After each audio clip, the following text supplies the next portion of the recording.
اعوذ باللہ من الشیطان الرجیم بسم اللہ الرحمن الرحیم السلام علیکم۔ ایک نئی ویڈیو کے ساتھ آمنہ ایوب آپ کی خدمت میں حاضر ہے۔ آج کا میرا لیکچر زبان کی تعریف اور زبان کی اقسام کے بارے میں ہے۔ سب سے پہلے ہم دیکھتے ہیں کہ زبان کی کیا تعریف ہے۔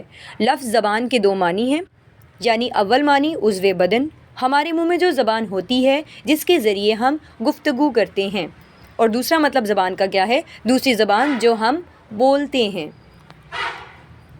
اب اس کی مثال کو دیکھتے ہیں، جیسے کہ اردو، پنجابی، سندھی، پشتو، بلوچی، عربی اور انگریزی، یہ سب زبانیں ہیں جن کے ذریعے ہم اظہار خیال کرتے ہیں۔ اپنے خیالات دوسرے انسان تک پہنچانے کا نام زباندانی کہلاتا ہے۔ اب زبان کی دو اقسام ہوتی ہیں، ایک ہوتی ہے مادری زبان جس کو علاقائی زبان بھی کہا جاتا ہے، اور دوسری قسم ہوتی ہے قومی زبان۔ سب سے پہلے ہم مادری زبان کو دیکھتے ہیں۔ مادری زبان کا کیا مطلب ہے؟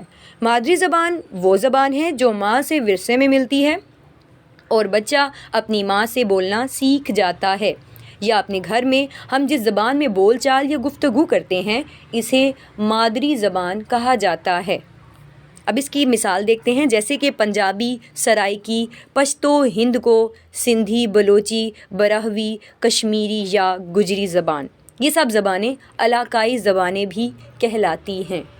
اس کے بعد ہم دوسری قسم کی طرف چلتے ہیں جو کہ ہے قومی زبان۔ جس زبان کے ذریعے ہم اپنے ملک میں تعلیم حاصل کرتے ہیں اور ملک کے تمام علاقوں میں بولی جاتی ہے، لکھی اور سمجھی جاتی ہے، اسے قومی زبان کہا جاتا ہے۔